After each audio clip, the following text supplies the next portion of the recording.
What is going on, everybody? Welcome to another TAETRO Talks on a Thursday night, brought to you by 343 Labs. We have an awesome guest tonight, but I want to get to that in a minute. First, I want to tell you about 343 Labs, who has brought us together today to talk about Logic Pro X, a subject that I would otherwise have no reason to talk about or no knowledge to talk about at all. But luckily, we've made this connection, and we're going to be able to dive straight into the brand new update that came. That actually looks really cool. Looks a little similar to Ableton. But I should tell you that if you are interested in Logic Pro, 343 Labs has some upcoming Logic Pro courses starting May 27th and July 6th. So if you are locked down at home and you want to take some virtual courses with some amazing instructors and you like Logic, some courses starting real soon, 343labs.com. Check that out. We also have an upcoming Ableton Summer Immersive for those of you Ableton heads like me, starting June 8th, July 6th, and August 3rd. So lots of opportunities to get engaged over the summer, whether you're a Logic Pro user or an Ableton user. I see Sammy, who's the first one in the TAETRO chat tonight. I do have both chats open on my phone and iPad, so if you are around and you got questions along the way, but without further ado, we should say hello to our guest. Rishabh, what is up? Hello. How Howdy. are you? I'm doing great. So you are, stop me if I get anything wrong, you're a Berkeley professor, overall cool guy, electronic musician, music producer. What am I leaving off the list? I'm a Pisces. I like long walks at the beach. Perfect. Yes, I knew I was missing something. Well, how do you describe yourself as an artist and as an educator? Damn, I don't know. I mean, I teach, I make music. Yeah, as you mentioned. Certified? Oh yes, I left that off the list. Ableton Certified Trainer. But since we're talking about Logic, is this allowed to do a Logic stream? Well, I am an Apple Certified Trainer for Logic as well. So, perfect. So for today, I'm going to wear my Logic hat. Nice. So, but yeah, I definitely use Ableton Live a lot as well. Nice. Yeah. So we have another instructor at 343 Labs. Her name's Claire, artist named dolltr, and she's the same as you, like certified Ableton, certified in Apple. And you guys just impress me so much with that. Like that takes so much. That's the only thing that's same about us. And everything else, she's like way better than me. she's so fantastic. Funny. Yeah. Oh, you know Claire? Of course, yeah. She's awesome. She graduated from the EPD program. I never taught her though. Fortunately, maybe I don't know. That's so cool. Yeah, she graduated from Berkeley. Right, and we are both in Boston right now, which is funny because we're in the same city, but we still have to do this virtually, unlike all the other things where we've been like in different countries, so it made sense to do it virtually, but we're literally in the same city doing this virtually. How has the COVID stuff affected you and your teaching and what you've been up to? So yeah, it has been different. So I think last semester, halfway through, we had to stop meeting in person, and then we started doing this remote teaching. Wow. But it's been all right, at least from me. All of us, all the faculty at Berkeley has been doing their best to give the students, an equally good experience. But yeah, summer semester is going to be all online. Nice. Looking forward to that. We have quite a few people who have signed up for classes, so it should be good. Yeah, and what classes do you teach? I just want to let the audience know we are going to get into Logic. Don't worry. Let's just do some, let's be chill at the beginning, right? Let's get to know the instructor. Logic now. Yeah, so what courses do you teach? So this summer I'm teaching 2 Logic courses. I'm teaching courses which are from the major, electronic production and design. So we have classes on MIDI sequencing, just learning MIDI in general, the MIDI specification, modular synthesis, learning about how synthesizers work. I have a class called... That's challenging to do virtually, no? The modular stuff? So what we do is, yeah, it is. So normally when we're meeting in person, we have a lab where we have your rack system set up, so we teach on those. But we also teach using software. So we use Max, specifically the beep modules, and then reactor blocks. So yeah, for summer, we're just going to be working with software and not obviously working with the hardware stuff. Totally. But yeah, should be all right. Cool. Should we dive into some Logic stuff? You want to Let's take me do through that. this whole software world that I'm I know nothing about. So like you're giving us like the take on the update and like what's new. Everything's completely new to me. So Oh, maybe okay. you can break it down for me like I'm a total Logic noob. And I think a lot of the Uh, audience probably might be too. that would take like a few days because Yeah, it's yeah, I'm down for it. You're not down. Like we can keep this going as long as the internet holds up. so. So I mean, for you folks who are Ableton Live users, this might look very intimidating because there's so much stuff on the screen. Like right now, I don't know if my uh, Logic screen is being Yep, projected they right. can see Yeah, it. you can see it. So yeah, there's a lot of stuff, and I'm not even showing everything right now. There's a lot of different windows. You can open and close different windows. You can even look at Whoa, notation, s- scores, piano roll, bunch of different so windows. much. There's more windows over here, more windows Jeez. on the left. So there's a lot of, well, tabs, not really windows, but tabs. But you can open them up as separate windows. It can get quite intimidating, especially when you think of Ableton Live. We just have two windows, right? Right. Session view, region view, and they're both the same thing, right? So, This so is so fascinating to me because Apple, like when you think about Apple, you think about design and like very well designed stuff. yeah. And to me, like this is so much on screen, like so much little text, so many little things you can tweak. Like it's just funny. Well, you have to also understand that this is a software that they bought. They bought this product from eMagic. So Oh, they're okay, I kind didn't of know that. working off of, yeah, so they're working off of an existing. In fact, back in the day, it used to be available for PC as well. Oh So wow. for PC users, you could buy this, right? You could use the software on a PC computer. But they bought it. Obviously, they made it Mac only, and then they're working off of an existing software and then adding features on top of it. So probably that's what makes it a little bit clunky, I guess you can say that. FL Studio is Right. similar. FL Studio, I mean, they didn't Yes. buy it from someone else, but FL Studio started off as a very basic step sequencer back in the day, right? So Yeah. that's all you could do. But then they kept adding features and kept adding features and kept adding features, and it just became this huge. I don't want to say mess. It just has a lot of functionality, and it There's a can lot of be stuff, and you very. could tell it didn't start with that much stuff. That's like very obvious. But Ableton S- Live, on the other hand, it started. I mean, if you look at Ableton Live 1, version 1, I believe you can still look at videos on YouTube of the first edition. And it's pretty much the same thing. It's not yeah. that different, right? And I remember getting into Live back on, I don't know, maybe version 4 or 5, and it wasn't too different. Yeah, there are tons more features now, but it still looks the same, still has similar functionality. So you have that continuity, right? So if you used Live 10 years ago, 15 years ago, you can still use Live now. Totally. Yeah, and I've got a couple new folks in the chat. So what's up, Sammy? What's up, Sebastiano? What's up, Josh Miles? Sebastiano asks, he says, I'm producing my first songs and I'm using GarageBand. Should I upgrade to Logic? I think that's a super valid question that maybe you can help answer. Yeah. But one thing I want to like my video editing, I learned to video edit with iMovie, and then I was easily able to graduate to Final Cut Pro, even though it was more advanced program. Them both being like in the Mac environment, it seemed like a very logical graduation, and it was kind of easier to do that than to jump to a whole nother software. Does GarageBand to Logic have a similar thing? Absolutely. In fact, I don't know if they still I haven't checked this on a while, but I believe Logic Pro can switch back to GarageBand mode. So I just opened this Really? advanced preference mode. So if you disable all this stuff, it's basically GarageBand.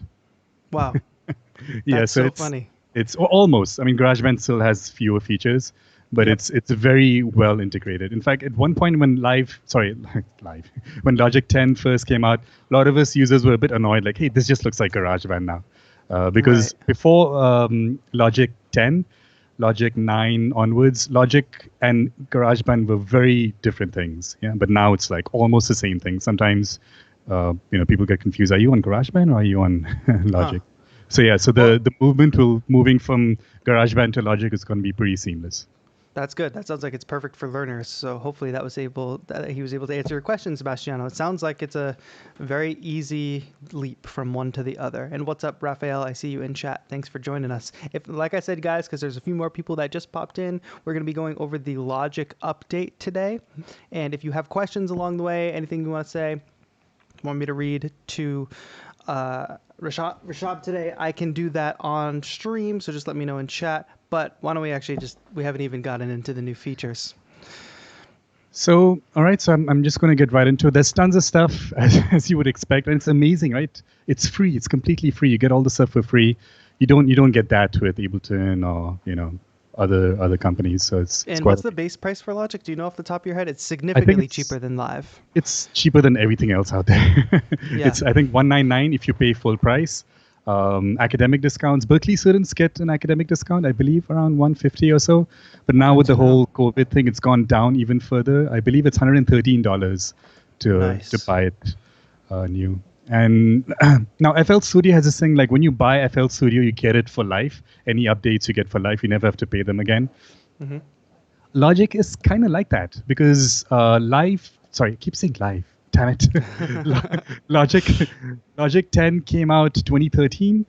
That's when they released it, and then people had to buy it then. But since 2013, no one had to pay for it, right? So 7 years, and all the updates they've added tons of features since then, new synths, new features, and all this live-like stuff.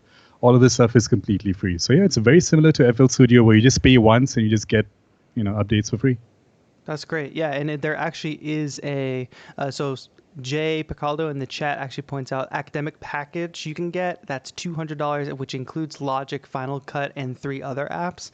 And also similar to what Ableton is doing right now, Logic has a free 90-day trial currently that people can get.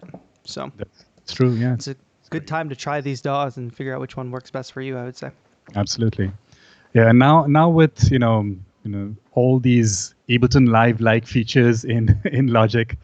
Getting into Ableton Live is fun and easy, but then the price point can deter some people because it's super expensive compared to Logic. So there's a lot more affordable to get into that and still get a bit of that Ableton Live-like functionality. So while we're talking about that, let's talk about some of the features. I don't think we'll have time to get into everything, but one of the main features that I want to focus on is this whole Ableton Live style live looping stuff. It's not perfect.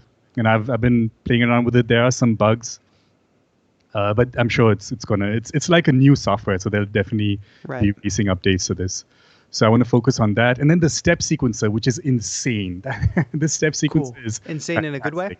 It's a very, very good way. It's fantastic. Awesome. There is no other DAW that has a step sequencer like Logic step sequencer. FL Studio is close, but still nothing. Their step sequencer reminds me of, I think I have it here. Yeah, this reminds me a little bit of Electron's step sequencer, the hardware devices, or the keys. I have the Key Step Pro here, but this has some pretty cool functionality with their step sequencer. So yeah, it feels like a hardware device. Very, very cool features they're packed in here. So that's one thing I want to focus on, the live stuff, and anything else. If people have questions, we can address. Obviously, there's the sampler, very controversial. They call it the quick sampler, which is basically simpler. If you've used simpler, all you have to do is to open up quick sampler, and it's like almost 99% identical. Even the features are the same, the labels and all that stuff. It's insane. Since we're talking about it, I'm not going to dive too deep into it because it's fairly straightforward. But let's have a look at it. Quick sampler. They call it the single sample. The chat is torn between their new favorite feature being the sampler or the step sequencer. So it seems like these are two very hot commodities. Yeah. Well, I'm not a big fan of this quick sampler because we have it in Ableton Live, right? But the step sequencer for me just blows everything else out of proportion because there's nothing else in any other DAW like that. Or at least I haven't tried anything like that. So this is the quick sampler, right? Drag and drop samples. And once you drag and drop samples, you can drag and drop samples from Logic has a browser here, which I always forget which one it is. That's a loop browser. This is another nice feature. You get tons and tons of loops, but you can also access stuff from your computer, right? So anything you've recorded in your project, media files from wherever, and just computer files. So let me just go into this loop browser, just load in whatever, just load this in here. Apple likes to do this. They'll give you these additional features to add on, but I just go for original. So I've loaded the sample in here. It looks like it's some kind of a riser type deal. But yeah, you'll see stuff that's very similar to Ableton's simpler classic one-shot slice. This is identical, right? So it works exactly the same way. You have some LFOs. You can adjust pitch. There's a little very familiar. Yeah, it's pretty much the same thing, right? So you can loop forward, backward, Follow tempo is their version of warping. So Okay. you turn this on. This is the warp feature in Logic, which is available in the DAW itself, and it's part of the simpler quick sampler. Right. There's a recorder. You don't get this in Ableton, so you can record now. Oh, record directly into the Direct, sampler. which is, yeah, I'm sure someone will find this useful, but I don't see it to be that helpful because you're in a DAW. You can you can record into the DAW. You can I'll drag. push back on that a little bit though, because in live that kind of frustrates me. Like if I want to do like a one-off vocal one-shot, or I want to like sing something and just for the purpose of sampling it, I have to open it in live in a new track, like make a new track first of all, record a new clip, and then drag that clip into a sampler. Now I have this extra track that I need to get rid of. So I actually think that's live should learn a lesson from that. Cool. Yeah. I mean, that's. I think Machine also has something in there, right? Machine, a native instruments. Yeah, and like MPC stuff. Like Yeah. I think this is a very classic kind of feature. It's like for a a sampler. hardware sampler device type feature. Like I have the Electron sampler, which has this feature where you can record directly. Yep. But yeah, you can set the input right here, so you don't have to set up, or you can choose. And what's nice is that it's not just your audio interface input; it can be coming from another track, so you can resample basically. Oh, okay. So previously, there was not a sampler in Logic. So previously, unfortunately, I can't show it to you because they've gotten rid of it. There was a sampler which was there since the very beginning, or at least from when I use it. It was called the EXS24, which they've now updated into the regular sampler. They call it the multi-sample. It's kind of like the regular sampler in Ableton Live, where I want it to show up. Got it. And it has a very similar interface to quick samplers, that bluish theme going on. EXS24 looked very different earlier. If you can look up pictures online. So yeah, so let's talk about not the quick sampler and the sampler, that's fun stuff, but I just want to talk about this whole live session view, right? Session view. That's what I was gonna say. It looks like session view. We know session view. So let me close out all these windows, like so many different windows. So you have to remember some of these key commands to open and close things. You can kind of zoom in, command, left, right, arrow. So there are two views now, just like in Ableton Live. So this is the cell clip view, whatever you want to call it. Do they not have a name for it? They do have a name for it. Live loop grid, sorry. So okay. Not as catchy as session grid. view. And then they have the tracks view, so the tracks area. So this is your traditional. You can hide the loop section. And you can side by side. And you can have them side by side. Yeah, that's kind of different from Ableton Live. And you can do all that same stuff. You can drag things back and forth. You can record into arrangement view. You can do all that good stuff. How does it handle knowing which one you want to hear from? Like that's always a thing in Ableton Live. You got to make sure you're hearing go back to the right view. I haven't played too much. Okay, let's try this out. So I have some, as you can see, I have some clips here in this live loop area. Let's transfer some stuff over. So this is our arrangement record button, right?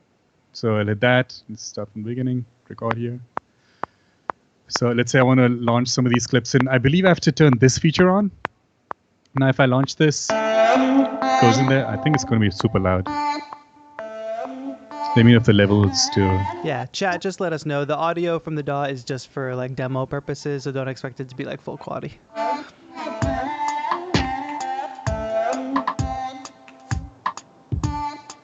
Right, so standard stuff. You're launching clips, cells, launching cells in this view here. There's stop all button here. I can stop everything, and all this stuff got recorded in here. If I stop, and now we have this stuff here. It looks grayed out right now, but I believe there's a option over here where you can switch between the two.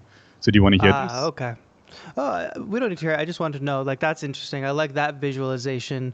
In live, it is hard. Sometimes people get confused, and it's hard to know whether you're hearing what you're like, either arrangement or session.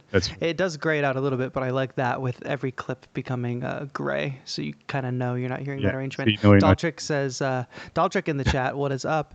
It says Bitwig vibes with the side-by-side view. All right, Dolltr's going to give me a Bitwig lesson, which she hasn't given me yet, so I'm waiting for that. She needs to give us all a Bitwig lesson. All right. So yeah, so that's recording in, and let me hide out of this window here. So back into this live loops area. Quantize, your like launch quantization feature, same stuff as in Ableton Live. You can turn that off as well. What else? What I really like is that within each cell, there's a lot of functionality. So let's say on this particular cell over here, let's solo this track here. Actually, let's play this one here. And just like in Ableton Live, only one clip will play at a time, right? Or only one cell will play at a time because we're on one particular track. Right. So basically, on each row, you can only have one thing happening at the same time. But columns, you can have. It's reversed, right? It's a reverse. So like the scenes are horizontal, essentially. But there's some pretty interesting stuff over here. So let's hear this one. So it's just a loop from the library. If I right-click this, we have some playback options, which is pretty cool. Mute, loop, reverse playback. Ableton doesn't have this. So I can play this clip in backwards. That's insane, right? Yeah. Is that a MIDI track or an audio track? That's an audio track. And you have these really cool, if you look, I don't know if the zoom is working, but I'm zooming into the interface here. Maybe I can do that. So that's an audio clip because it has this cool. So for those of you who are familiar with Wavetable in Ableton Live, Wavetable has this feature where the wavetables can look circular. So it has that view here, but MIDI clips look like this. Yeah, there's also a very popular iPad looping app that represents it the same way. It's like, have you ever seen the movie Arrival with the aliens? Oh, yes. It's kind of like how they write. Absolutely, yeah. Aliens are here. I'll say this is not a very helpful representation of what the sound cool, is. It does look cool, but it's not very like, I don't look at that and kind of know what I'm looking at right away. Yeah. So that's nice, right? So you can play things backwards and all the stuff you can adjust over here. You can see that reverse thing. Now, visually, nothing changes, but when you launch it, you'll see the playback go backwards, and obviously you'll hear it play backwards. Speed is very helpful, so I can play this double time. 8 times, whatever, half time. Oh, that's really cool.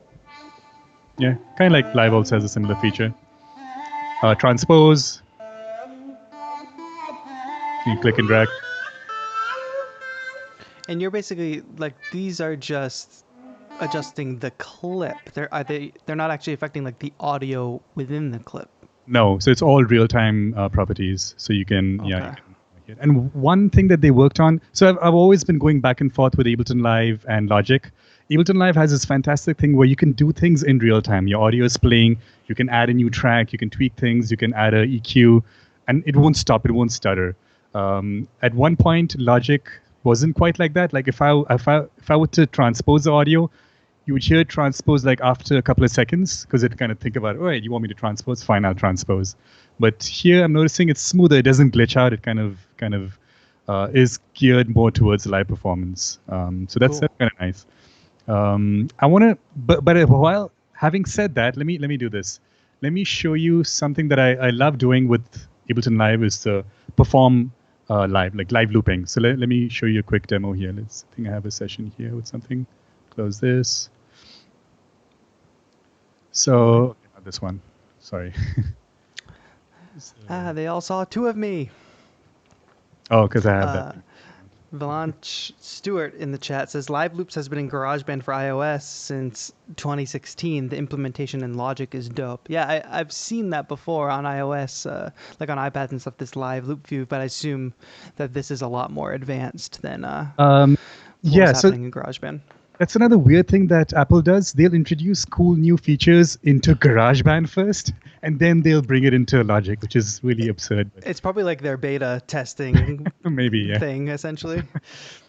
Yeah, so it's cool, but they obviously make it much better as well. So let me demonstrate. I don't know if this is a bug or it's maybe with my version or with my computer. I've just noticed that there's a bit of an issue with live looping. So one very cool thing that you can do. So Ableton Live users may be familiar with, or specifically Push users may be familiar with this feature of fixed length recording. So there's a button on the Push where you can press and then you can define beforehand, like I want to record for 4 bars. As soon as I'm done recording for 4 bars, play that back immediately, or 2 bars or 8 bars or whatever. So you can do that with the Push controller. You can't quite do it with Ableton Live by itself. There's some other plugins or add-on programs that you can use that will help you do that. But Logic now has this feature. So let's say I have this blank clip slot over here. Keep calling it clip slot, but whatever, it doesn't matter. I don't work for Apple. All right, so there's drums here. So yeah, I can hit that record button and I can start playing.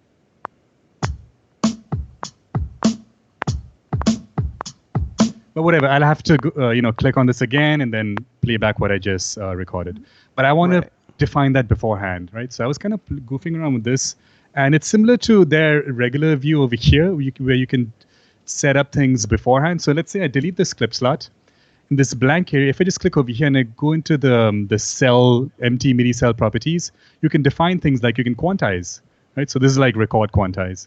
So if I set my quantization to 16 notes, so let's say I play really bad in terms of timing, so it's going to quantize that for me. Recording length, this is fantastic. Cell length. So you can define how big this cell is going to be by clicking over here. Cell length is set to 4 bars. For time being, I'll just set this to 2 bars. So I've set this cell length to be 2 bars. The recording is also set to be the same length as the cell length, which is 2 bars. So now if I record, sorry, I should have, so I need to kind of give myself like a count in. So there is a count in feature here, or you can just hit play like in Ableton Live. Just hit play in your arrangement thingy, and then just whenever you're ready to hit record, hit record. Option R is the key command to record into a cell.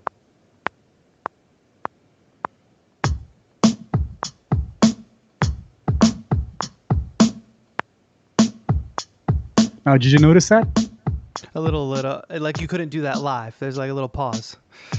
All right, so let's figure out what exactly is happening. I'll do this one more time. Delete this. But the annoying thing is once you've deleted that, when you record something in there and you delete it, you have to set all this stuff again. All right, fine. Oh, that's obnoxious. So the settings don't stay with the clip. Yeah. You can set up empty clips, like in Ableton Live, set it like, this is an empty clip, which I already have set to that. So instead of doing it again, I have an empty clip and I can record into an empty clip. So that's another way to do it. So again, 2 bars. I set it to 4 bars. I'll change it to 2 bars. Again, just hit play. And now when I'm ready, Option R. So what happens is that it misses the first downbeat, right? So let's hear this.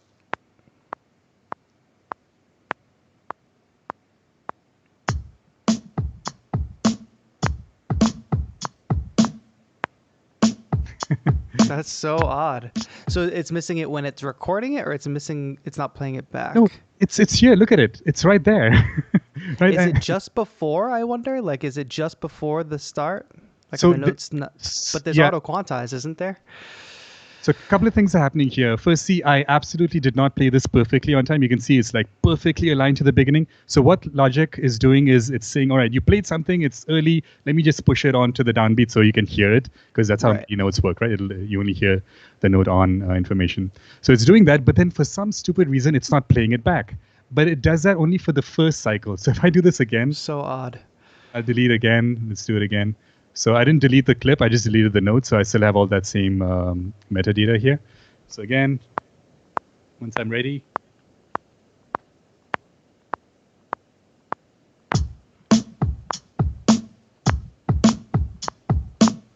So it misses it, but listen to the second time around now. Huh. So it decides to not play the thing for the first repeat, but it plays it after that. And I've been goofing around with this with different tracks, different situations, and it always does that. Now, if I wonder why. Yeah, it's weird. But if you do avoid that first 16th note, so okay, let me try this on the bass here. I have a bass sound. You mean like if you just don't play on the downbeat? Yeah. I mean, I don't have to demonstrate it maybe, but you get the idea, right? So it kind of does it then. So it's really odd. I don't know why this is happening. I wonder if the auto quantize is just not happening fast enough. I also tried it without. So okay, let's try this. Let's do the bass without quantize. I'll turn off quantize. You're going to hear me playing out of time. So this is deep. I'll play a bit higher so you can hear the notes. So yeah, so let's try it with this. Is this still playing? Okay. We're becoming like Apple's QA team on this stream. All right, so I'm going to record in here. 2, 3, 4.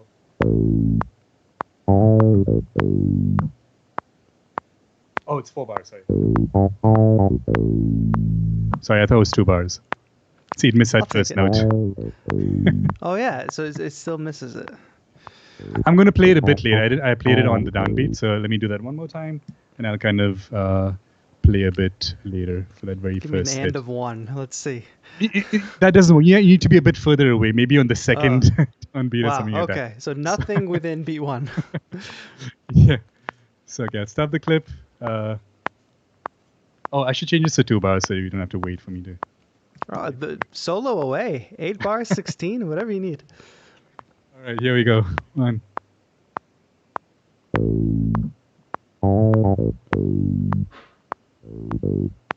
Sorry, I played it on the downbeat again. Keep Can't thinking. resist. Can't resist, right? Okay, one more time.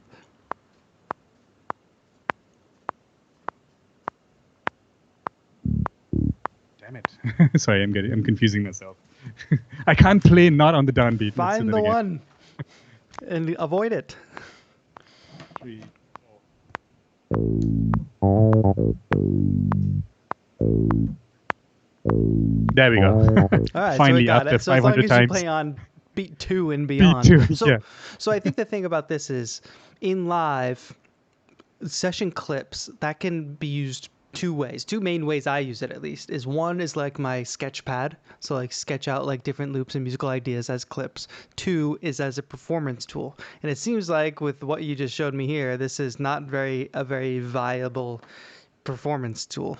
But having said that, I did search online on YouTube if anyone else said this. Most videos on YouTube on the live looping stuff doesn't demonstrate this. I did find one video where this person was doing live looping and he didn't talk about it, he performed and it looked perfectly on time. So I'm not sure if it's my version. It's the same version, but my what do you call it? The operating system might be a different version. I'm still on Mac OS Mojave, so maybe that person is on, what's the new one called? Catalina, and I'm not going to update to Catalina.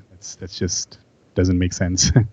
But yeah, it could be an OS thing. It could be a bug. Maybe they'll fix it. Yeah, it's and are they billing this as sort of like a performance tool? Because Logic has never really been that. It's always been a very linear DAW.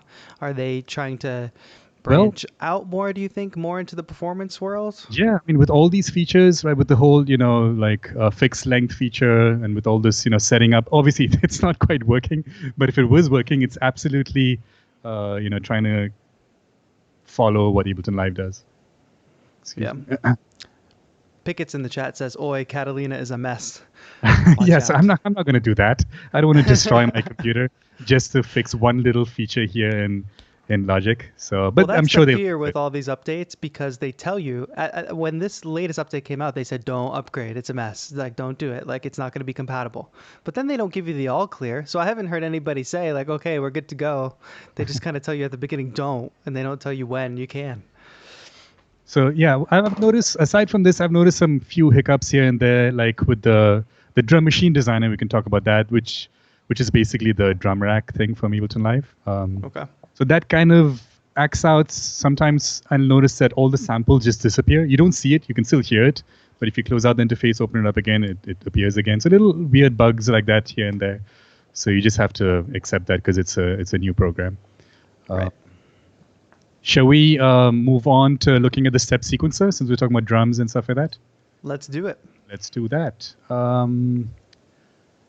So which one it is? I should have given these better names. Close this, don't save. So Yeah, I think it's so fascinating that we're getting excited about a step sequencer in a DAW. But then I think about it, I'm like, oh yeah, it's not like there is a step sequencer in live. I mean, unless you have push. If you have push, it's got a beautiful step sequencer. But it is fascinating to think about how there is not one inside the DAW itself. Yeah, which sucks, right? Ableton Live is kind of that DAW where you want to do step sequencing style music, and we all do with the piano roll. But yeah, it's awesome that, sure, you can get the push and do the same thing, but you can do like 50 more things on this than you can do on the push. So it's definitely worth checking out. So I have a drum kit here already preloaded. Let me talk about this, which I always found annoying, even from before. So Drum Machine Designer has been around for a while. So this is how I add new instruments. So the little plus button, you can choose what kind of an instrument you want to add in. So I'm obviously looking for a software instrument, and I'm going to click over here. These are all the internal instruments, the stock instruments, and of course you have all your AU stuff as well. So you will notice that Drum Machine Designer, DMD they call it now, is not here. Oh, where is it? I don't see it. I see Drum Synth, I see Drum Kit Designer, which is a different thing. That's for like acoustic style drum kits. But there's no Drum Machine Designer. So what you have to do, and this has been an issue since, I don't know, forever. So I just load in the default patch, which is like an electric piano, I believe. Right, so it says classic electric piano. All right, fine. I've loaded this classic electric piano. I do not want a classic electric piano. I want the drum machine designer. So I'm going to go to the channel strip here. It says electric piano. That's the instrument. If I click on it, we see the instrument. Awesome, EP. And if I click over here, I can swap it out and replace it with any of the other instruments that we saw earlier in the other window. And look at this. Here's drum machine designer. What is happening? Is this a bug? Like, No, is this intentional? This has been, if you want to call it a bug, it's been a bug for at least 5 years. What is happening? Yeah, so drum machine designer, that's just how they have it. Is it meant to be hidden? Like, is this a hidden feature? Yeah, I guess you can But see, everybody uses this. I guess you can see that they don't want you to select it from here because technically it's not an instrument. Like the drum rack, a drum rack is not an instrument. You have to house samples. You have to put the sample in it. It holds samples. Yeah. So maybe that's why it doesn't show up here. But then what about the quick sampler, right? Why is the quick sampler here? Right. Hello. Right. Huh. So Whoa. whatever. That's so odd. And also, So you're telling me every time you want one of these things, you load up like a BS plugin that you don't even want, and then switch it to the drum designer. Or beginners. So what beginners will do is they'll use a library, right? So you choose open library, and then you hit create. And yeah, it's still electric piano, but you go in the library and select, what do I need? I need. Wait, I don't even use this. So it's like electronic drum kit. So one of these kits will probably be. It'll change. Oh, you just load up like a stock kit that's made from Drum Designer and then swap things out. Yeah. Another thing, I know you're new to Logic, but every Logic instrument, software instrument, so this is the instrument on the channel strip. If you click in the middle, it'll open up the interface for the instrument. If you click over here, it'll turn it off. And if you click over here, you can swap it out with something else. Let's say, I don't want this, I want something else. So you can load this in. Oh, drum synth, this is a new thing. So you have synthetic drums now in Logic. Obviously, you can always create your own drums, but this device is designed for drums. Exactly the same as drum synth and the Max for Live stuff in Ableton Live. Yeah, pretty much. Yeah. So that's how most instruments, in fact, every instrument in Logic looks like. But if you look at the drum kit designer, it's like, where's the stuff? It's just one big thing. And if I click on it, it just opens the thing. So that's a bit odd, especially when I'm teaching this to students. So on every instrument, you click over here to open it up, you click over here to turn it off. But for drum machine designer, all that stuff is missing. Because again, they're treating it like a container. And if I click over here in this tracks area here, you'll see that it shows you all the individual instruments, right? So this is the instrument. Yeah. Click over here. This is an instrument. So that's the thing with drum machine designer. Anyway, let's do that step sequencer thing we were going to talk about. Yeah, we got sidetracked there for a bit. So here's my drum kit. So whatever, you can load presets or whatever, you can drag and drop samples. But over here, we're looking at the step sequencer. So yeah, just like any step sequencer, firstly, let me right click here. And you can create a MIDI cell, which will use a regular piano roll. So that's one weird thing. So they're not letting you see both at the same time for the same device. Oof. You can kind of change. So like, for example, this was created with the step sequencer, but I can right click this and go to convert and convert it to a MIDI cell so I can see MIDI notes and do MIDI stuff. But yeah, so going back here, so let's delete this. I want a pattern cell. A pattern cell will show you the step sequencer, and here we can step sequence elements. So let's just run this, and now let's add in stuff. Right. Hi-hats, click and drag. Yeah. 16 steps, which you can go up to 64 steps if you want. I love the colors. The colors are very cool. Yeah. I mean, that's the thing. Logic has always been very colorful compared to Ableton Live, so you have to get used to that. So steps, I can edit steps here. I can edit velocity for individual steps by clicking over here. Right, so I want these hi-hats to be a bit softer, ghost note style hi-hats. You can click, so all these different elements you can adjust for your steps. Gate time, obviously for drums it doesn't make sense, but you can step sequence melodies as well if you want to. Ties, it doesn't make sense for drums. Note also doesn't make sense for drums because if I was to transpose the note, it'll be a different note or a different sound. Different drum sound, yeah. Different drum sound. Same for octave, it'll be a different drum sound, or it may not be anything at all. Loop, drum sounds normally don't have loops. But it's awesome that you have all this stuff in the step sequencer. Of course, the note repeat, everybody's been using the note repeat. It's a bit sensitive. As soon as you click on it, it's like, whoa, take it easy there, buddy. What's going on? Yeah, so how are you applying? So you're just clicking on the different... Just click and drag. Yeah, that's it. Oh, like up and down, basically? Like... Up and down, yeah. Yeah, and just drag Oh, that's pretty sideways. cool. Jeez, Yeah. it sounds like a zip tie, but Insane. yeah. Yeah. So you have to be It a would bit be careful. cool. Yeah, it would be cool if you could set like a minimum and maximum. That way, when you're clicking up and down, like you have max. I mean, technically there is. The minimum is nothing or 1 and maximum is 16.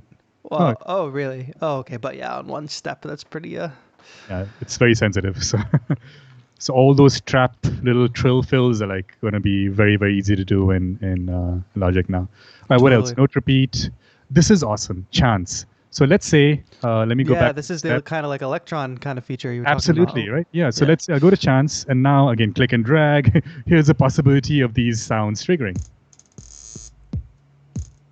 And you just give every step a percentage. Yeah, exactly. Let's put some snares here, though. Can you do the chants per sound? Absolutely. Yeah. So Nice. let's do a chance for. In fact, every element that you see over here is per sound. Okay. All right. So let me disable chance. Now, once you make a mess, you can just right-click here and just say clear row. Done. Oh, Nice. that also removes the hits, the steps. Oh. But we can undo. Thankfully, yes, we can. Software we can undo. You can also clear chance. So I've just cleared that one element, but I still have the steps. Nice. So that's also helpful.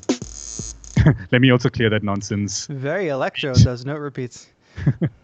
Clear, note, repeat. Now I'm back to normal. Again, Electron feature start offset. So I want to add a little bit of a funky or not so funky groove element to it. It's kind of make things come a bit early or a bit late. It's a bit wonky kind of a beat here, which is awesome. What So else? far, this is like the most impressive thing I've seen. Absolutely, yeah, yeah. Yeah. I'm gonna skip step rate for a second because this is another insane feature. But let's go ahead to skip.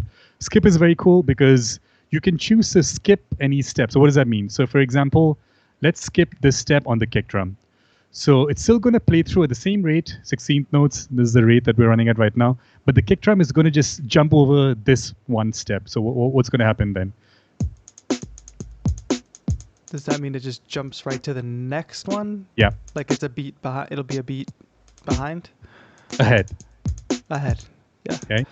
And it keeps doing that because it's looping, so it's constantly skipping a step, skipping a Wow. step, jumping That's ahead. fun. That's almost That's like a lot of some fun. Max. There's like some John Selway, one of our instructors, did a video on one of the Max generative plugins There's for something like that. live. Yeah. So very cool. So skipping is cool. So you can create these and again, it's per step. So you can have all kinds of skips, and you get this really cool polymeter style thing. Now, if you put a skip on a step, can you then change the chance on that step so that Absolutely. there's only a chance it'll skip the step? Yeah. Right. So every step, every lane gets its own, any of these individual features. But my question is, so previously the chance affects like whether or not the sound plays on the step. Okay. I want to know if the chance can affect whether or not the step gets skipped. Oh, no. So they are independent. They don't kind of work. Okay. Yeah. Now you're kind of reaching for things. So, Yeah. so chance is still independent. Chance is just saying this is the 40% is the probability of this step happening. I don't care if Yeah. it's note repeat. I don't care if it's skipping, but this is the probability of it happening. Got it. Well, that would be cool. Yeah, that would be cool. All right, so let me clear out chance. Let me clear out the skip thing. Now Logic loves presets, so you can click over here. You get these pattern presets, so you can load in the like pre-programmed patterns. Look at that. Another one here. So let's try this one. Nice. So you don't even have to sequence now. They just give you a sequence already for you. I wanted to show you this thing. So yeah, right now it's set to 16th notes, but we can go 8th notes. Or we can go 32nd notes. Or triplets. Nice. Oh, okay. So the pattern is not changing with that. Well, the pattern is changing with the rate, I should say. But it's not. But your session, your song is still at whatever the 16, 120 BPM. So Got it. individually, you're changing this pattern to go at like quarter triplets. But wait a minute, not just that. So let me switch this back to 16th. You can even do it at a step level. Sorry, at a, what do you call it, like a sound level, right? So I want my kick drum to be half time, but everything else at 16 notes. I like it. That's insane, right? Maybe double time? Hi-hats half time? All kinds of crazy polyrhythms, huh? Yeah. And then add that in with the chants and the note skip stuff. And then finally, there's a step rate for each. This doesn't even make sense to me. So now what we're saying is for each step, you can define the speed at which it's going to run, which is a bit confusing for me. But yeah, I guess you can do that. The speed at which it's going to run? Yeah. So basically, this is the speed, right? So I'm saying, all right, this entire pattern is going to run at a 16th note base off of this tempo. But the kick drum is going to run at 32nd notes. This individual step is going to run at an 8th note or whatever, or 16th dotted. So you can get all kinds of weird, chaotic, messy beats with this. That's so interesting. I wonder, they must have plans. They must be kind of trying to think about like getting into a more advanced electronic music world, because like previously, I mean, you think about stepping up from GarageBand to Logic, it's very much like a very straight ahead, straightforward DAW, linear DAW. And then with this is taking a lot of stuff from some very like much more advanced performance and like generative, almost techno stuff, like from that world, which I wouldn't really associate with Logic. So I wonder if there's stuff in the pipeline, that is going to expose them more to that crowd. Yeah, I mean, whatever they're doing, all this new stuff, I mean, irrespective of if it's taken from other DAWs or inspired by other DAWs or not, it's still good stuff and it's worth having. And clearly now this came from Ableton Live. So it's awesome. Yeah. I also wonder about the future of controllers. Like, there isn't really a Logic controller right now. There's not a Logic specific controller that I can think of. Oh, there is? So actually, I didn't do this. I was going to demo the camera. Yeah, you can still see me, right? So I was going to demo the Launchpad along with that whole session view live stuff. That works pretty well. So it works with the Launchpad, but it's still buggy. I can show you some things that just doesn't work that well. But the best controller for Logic right now is the app that they sell for free. But you'll have to have an iPad or I think it works on iPhone as well. I've seen that. Is it how does that connection even work? Like, it's all wireless. Yeah. And it's beautiful. It's seamless. It's really. I haven't used it recently, but I remember when it first came out, I was playing around with it, and there were other alternatives around with the iPad, and that was the best option, the one made by. How much? So obviously, I think most of the people watching, I understand the Launchpad like functionality. Okay, you launch clips. It's basically exactly how it was used in Ableton. Is there any cool stuff with the step sequencer happening with controllers, or even with the app? With the app, probably. Again, I haven't played around with it much, but they've added a lot of this new stuff into that app as well, the iOS app. You can launch clips. I believe you can also do, I'm not sure if you can do all this stuff. I didn't talk about this. You can even change the direction of playback. So, love that. Yeah. So I'm not sure if you can do all this stuff at the app level, but the app is pretty deep. It does control Logic pretty well. Definitely the Launchpad does not go that deep. Launchpad can do in note mode, it can play notes, and in session view, it can launch clips. It can also do mute, solo, stuff like that, but it's a little buggy in those departments. Right. But yeah, not bad at all. Yeah, I could see them definitely in the future. Like, I could see a controller dedicated to this step sequencer. I mean, there's the Akai Fire, which is, the FL Studio controller that I don't know who uses it, but I can imagine with the depth that you just showed me in the step sequencer, it would be great to have a controller that it would be really cool. Yeah. And the thing is that the depth doesn't stop here. You can even do automation. So let's say on that hi-hat, but at the same time, then it stops at a place where I feel like, wait, why didn't you give me that feature? So for example, on the hi-hats, I feel like I want to add pitch, like a pitch automation where the pitch goes up and down, again, stuff that you hear in a lot of trap music. So you can hit this plus button, and then there's this automation stuff. So you can automate any of your MIDI CCs, 128 MIDI CCs, other MIDI pitch bend and aftertouch as well, and then just solo, volume, mute, pan. You can MIDI learn stuff as well, and you can add on additional. So right now, the lanes that we're seeing here are not all the lanes from the drum kit. The drum kit has additional lanes as well. But if I click here and say just add all these other lanes as well, and now it's going to add all the other lanes. So I can quickly sequence those other lanes as well. But the nice thing about automation, or at least, okay, let's talk about the nice thing about automation. I can automate anything on this particular instrument. So right now I'm using this Futura instrument, whatever it is. If I click, actually, let's add on this instrument, I'm going to add an audio effect. So this is a channel strip where you add effects. There's also a send option. So let's say I'll add tremolo. Actually, you know what? Let's do something a bit more straightforward. Let's add a filter. So under filter, there's an auto filter. Auto filter. So but this has been around for ages, though. So I have an auto filter here, and let's say I want to automate some of these parameters in my step sequencer. So I'll hit the plus button, automation. I can go under auto filter and I can find the parameter. Now, if you have a device that has a lot of options, and this does have a lot of options, you can just hit learn. So hit learn and then just tweak that dial that you want to automate. So I want to automate this guy. And then it shows up here and turn off learn. And now we can automate. Can I make this bigger? Come on. Oops, I just closed it. Sorry. Yeah, let's make this a bit taller. So now cutoff can be automated. Right? So this is now cutoff automation. It's weird. You still have to enable steps. And then you have to click and open this thing. And here's the automation values. Right? So let's hear that. Very interesting. And this can run at a different rate. This can run backwards. This can be nudged. It's oh boy.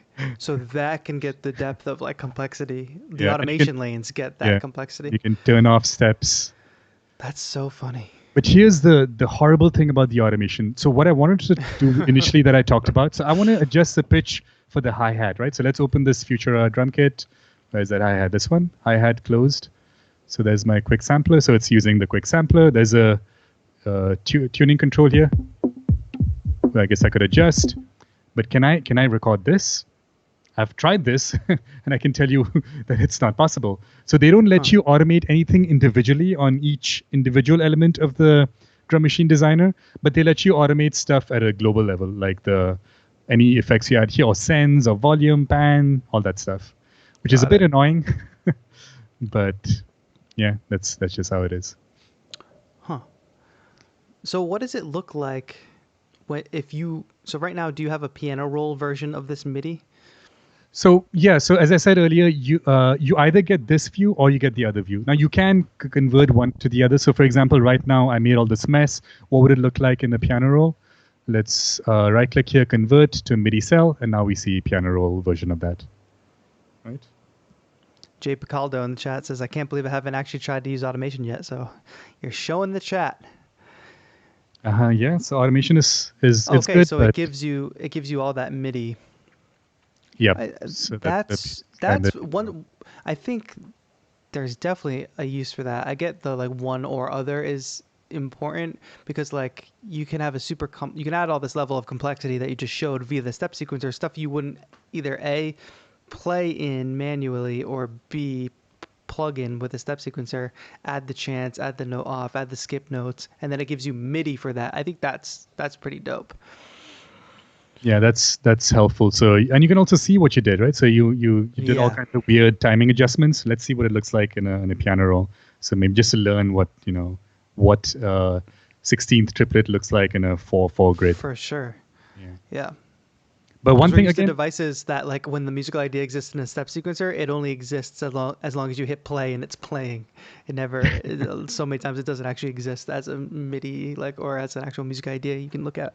Yeah, that's true. So I mean, step sequencers do kind of make sense because you can kind of see. I converted both of these. Let me undo that then. Yeah, I guess you can kind of tell that. All right, that's a grid. That's 4/16ths, 1 beat, 2nd beat, 3rd beat, so on and so forth. I guess if you switch to 64 steps. The different view options here, you can make it narrower, wider. Since there's 64 steps, you have these 2 views here. Right. And Josh, that's actually pretty helpful. And Josh Miles said, I will never use piano roll again for drums now. That the step sequencer is here. Let's talk about that. So if you're doing drum sequencing, all this stuff is awesome. Now, what about quintuplets, right? Septuplets. What about quintuplets? I wake up and that's the first thing I ask myself. So we don't have that option here. So if you want to do that, you're still going to have to do it in the piano roll. So yeah, piano roll is not extinct. Why do you think that is? Probably because it's a bit too advanced. So people, they haven't... A bit too advanced, but they let you skip notes so that the timing, the polyrhythms get crazy. That's funny. Oh, well, if you want your quintuplets, we need to do it in the piano roll. Yeah. Well, that's awesome. So yeah, so I can that's see why. At surface level, when you're like, oh, they added a step sequencer, I'm like, okay, it's a step sequencer. But this is actually like a really well thought out. You can tell they did their research on, because everybody raves about Electron step absolutely. sequencers. Yeah. So you could tell that they absolutely took some reference from that, some inspiration from that, which is good. Yeah, it's great. So you get to experience all this stuff without having to spend money on all this fancy, expensive hardware devices. Yeah. Cool. Very cool. Any other features you want to show real quick before we finish up? I guess the only thing I didn't show was the Launchpad thing, the Launchpad integration, but that's again pretty straightforward. Yeah, We that's go back to that other interface here. Oh. So yeah, so I don't have an overhead camera right now, but That's you fine. can see this. So yeah, session view. But the thing is, you don't look at it this way, you look at it this way. What? Right? Because that's how the tracks are laid out. Wait, was it this way or was it this way? Oh, sorry, it was this way. so That's the so bizarre. But they support all the launch pads as of right now, except even the older first generation ones. Oh, Um, nice. but except for the Mark III, the most recent Like the Pro. Pro, yeah, that one is Yeah. not yet available. But yeah, it's pretty cool. So if I want to launch that clip, oh, yeah, going to stop something, click the blank cell. I was pretty surprised. So with the Launchpad, we can do volume control. So in Ableton Live, with the Launchpad, you can kind of tap. Yeah. And then Does it if you maintain look at its the, velocity sensitivity, like the fade? Oh, yeah. absolutely. If you notice there, if I tap it very gently, it's like, oh, it's a bit too gentle. It's like taking forever to go up. Hopefully Yeah. you guys can see that on the very first track, Vox Loop. If I strike it harder, volume goes down. So not bad. It's so weird to get used to the horizontal. But it's, yeah, you have to like flip it around. But Yeah. so that's Wow. pretty decent. That is dope.